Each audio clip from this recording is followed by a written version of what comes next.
Hola, ¿cómo están? Hoy vamos a grabar una clase nueva de Ciencias 3, énfasis química. Soy nuevamente la profesora María de la Luz López Reina.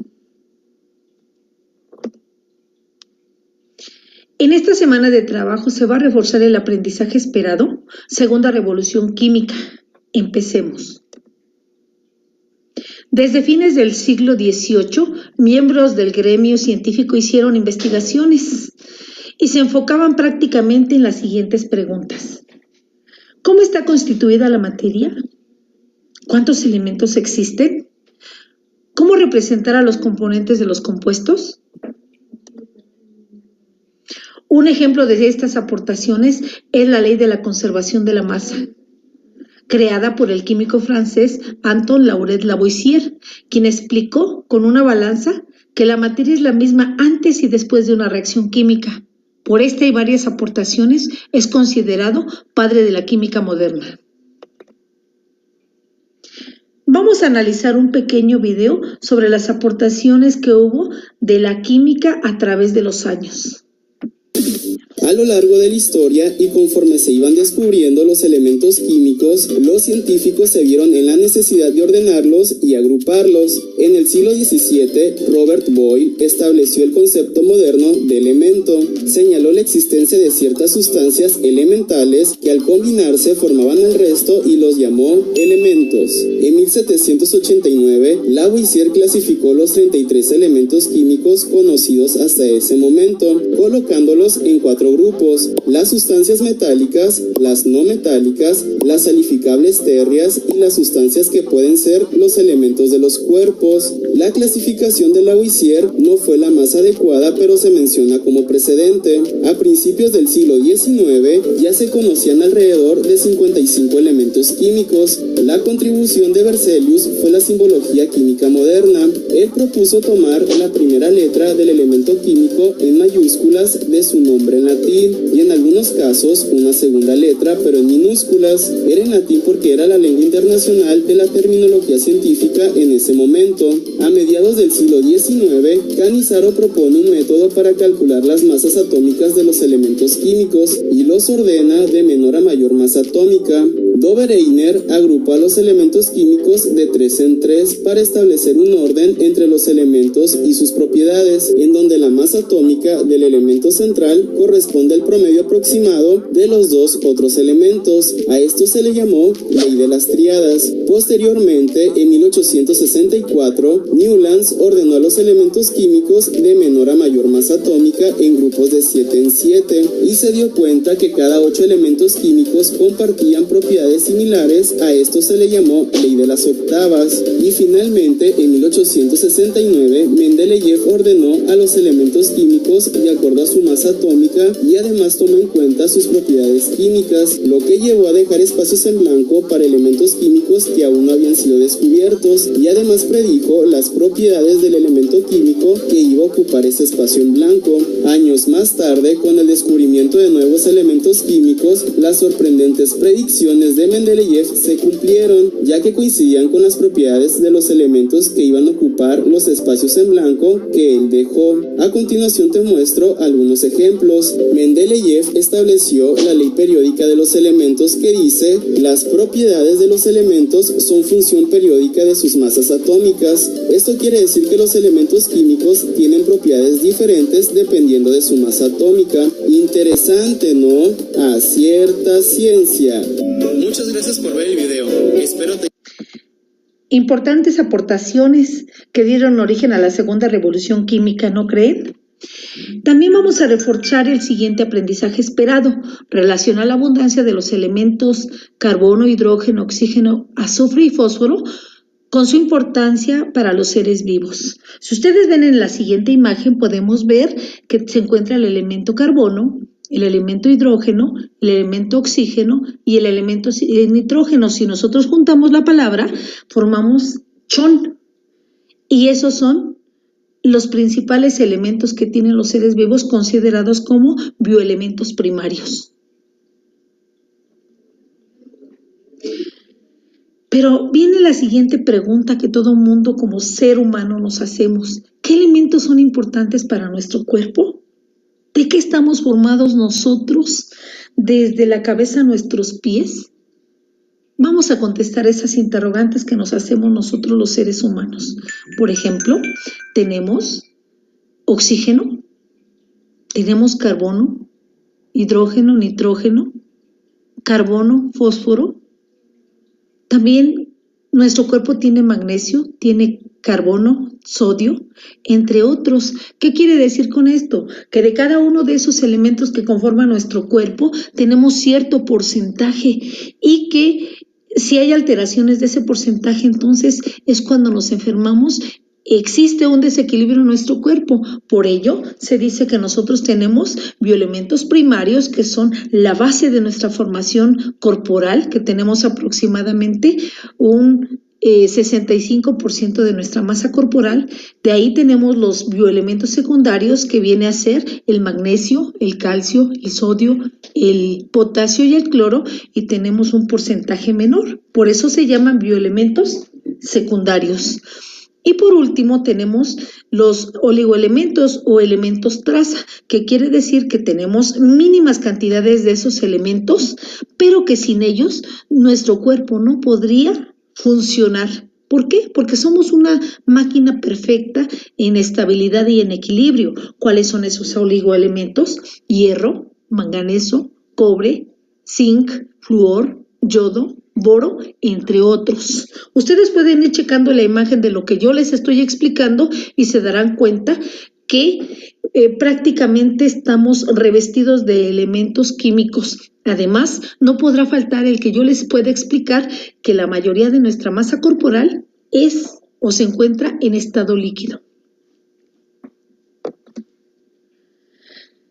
Pero para el buen funcionamiento de nuestro cuerpo, se necesita estar bien alimentado, ¿no creen, chicos?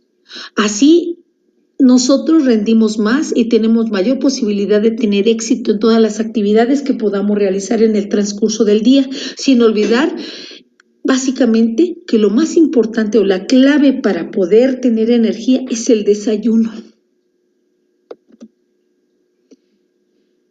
¿Pero qué tipo de alimentos debe contener el desayuno?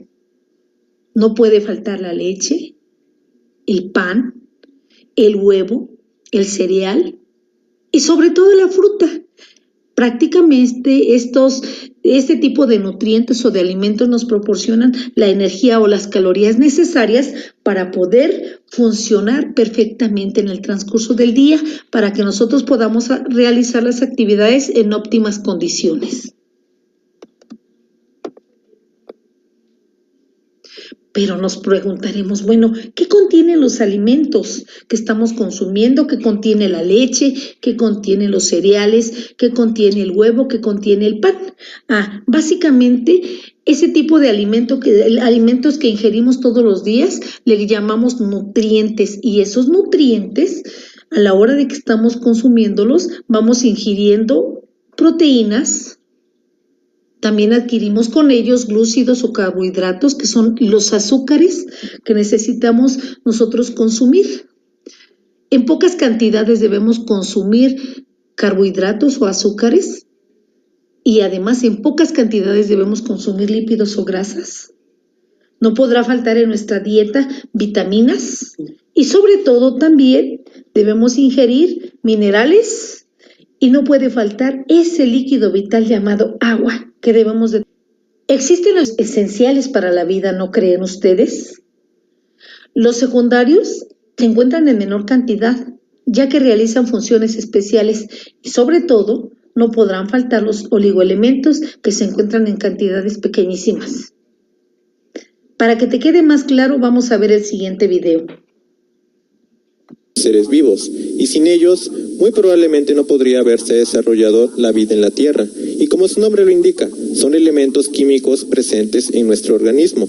Estos elementos se encuentran en diferentes proporciones, y por ello hay una clasificación para identificarlos. Comenzamos con los bioelementos primarios, los cuales son indispensables para formar biomoléculas orgánicas. En sí, constituyen más del 95% de la materia viva, siendo un total de 6 elementos. Estos son carbono, hidrógeno, oxígeno, nitrógeno, fósforo y azufre.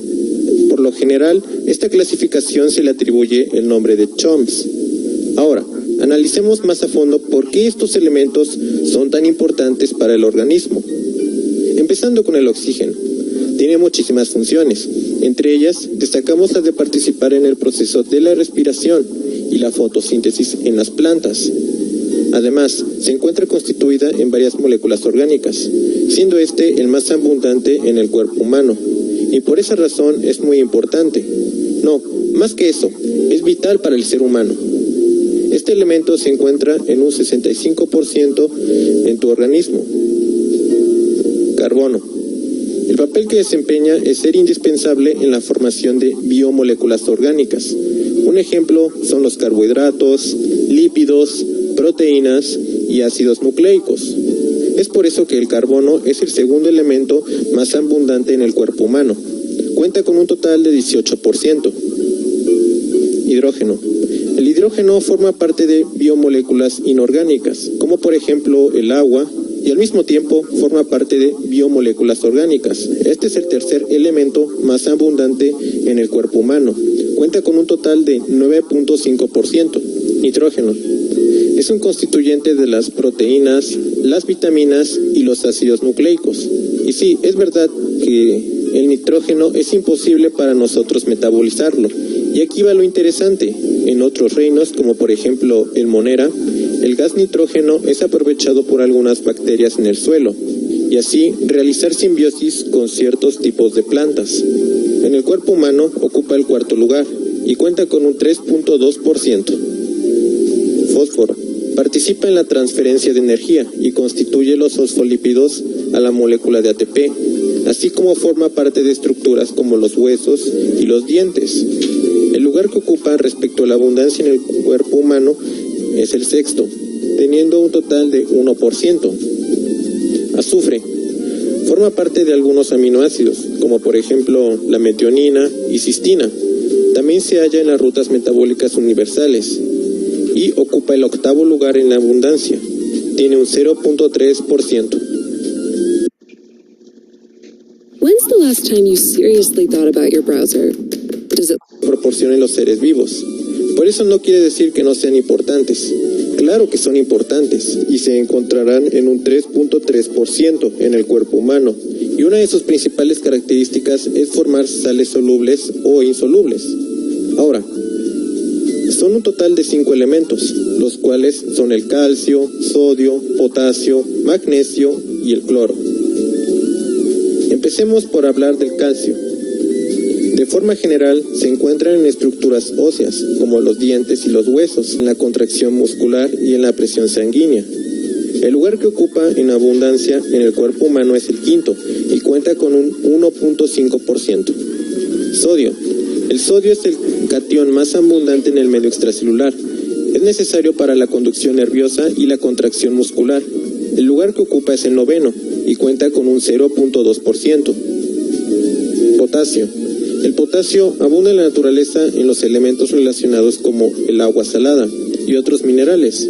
Se oxida rápidamente en el aire y es muy reactivo, especialmente en el agua, y se parece químicamente al sodio. El lugar en abundancia en el ser humano es el séptimo y cuenta con un 0.4%. Cloro. El cloro en condiciones normales y en estado puro forma dicloro, un gas tóxico amarillo verdoso. Sin embargo, es un elemento químico esencial para muchas formas de vida. Por ejemplo, es necesario para mantener el balance de agua en la sangre y fluido intersticial. Ocupa el 10º lugar en el cuerpo humano y cuenta con un 0.2%. El magnesio es importante para que muchas enzimas funcionen correctamente. Ocupa el 11º y está presente en un 0.1%. Por último, pero no menos importante, tenemos a los oligoelementos. Esta palabra es interesante. La palabra oligo significa poco, y cada uno de estos elementos se encuentra en menos de 1%, e incluso tener menos de ese pequeño porcentaje. Pero que no lo crean, esa pequeñísima proporción sigue siendo muy importante en nuestro cuerpo. Al final, un oligoelemento es un elemento químico que se halla en muy pequeñas cantidades en las células de los seres vivos y es indispensable para el desarrollo normal del metabolismo. La La ausencia de estos oligoelementos podría provocar la aparición de diversas enfermedades en el organismo. Por ejemplo, una planta necesita de pequeñas cantidades del elemento boro para su óptimo crecimiento, y en el caso del ser humano es importante que la proteína hemoglobina esté unida al elemento de hierro para llevar a cabo la oxigenación de la sangre. Existen muchos oligoelementos, y en este video hablaremos de 9 de ellos. Ya hablamos tanto del boro como del hierro. Ahora hablaremos del zinc. El zinc, su principal función es reforzar el sistema inmune. En pocas palabras, son nuestras defensas. El cobre se encuentra en proteínas que participan en el desarrollo del sistema nervioso y cardiovascular. El iodo interviene en la síntesis de hormona tiroidea. El cobalto forma parte de la vitamina llamada B12 o cobalamina. Y sí, es evidente que viene de la palabra cobalto. En esta hay una importante participación en la formación de glóbulos rojos. Selenio actúa en la forma de enzimas antioxidantes. Es bastante interesante porque protegen contra los radicales libres y de esa manera reduciendo y previniendo el envejecimiento celular. Manganeso es necesario en el crecimiento de los recién nacidos. A su vez, actúa como un activador de varias enzimas. Flúor, aparte de ser el elemento más electronegativo, también es importante en nuestro organismo. Por ejemplo, necesario para la salud de los dientes, al incorporarse al esmalte del diente. En este sencillo video explicamos los aprendizajes esperados de Ciencias 3. Gracias y hasta la próxima, queridos estudiantes.